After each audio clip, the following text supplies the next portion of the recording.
SUV ug usa ka L300 van nagka-head-on collision sa barangay Campo 4, Dakbayan sa Talisay.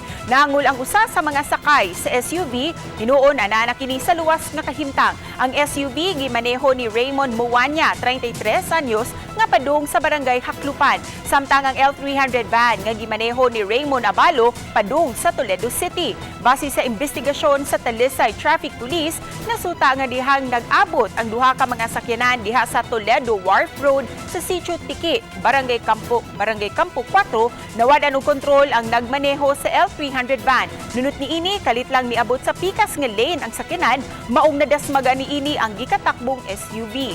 Subling pahimangno sa Talisay City Traffic Police sa mga driver nga kanunay susihon ug siguraduhon gayud nga anaa sa maayong kondisyon ang ilang mga sakyanan aron malikay sa disgrasya.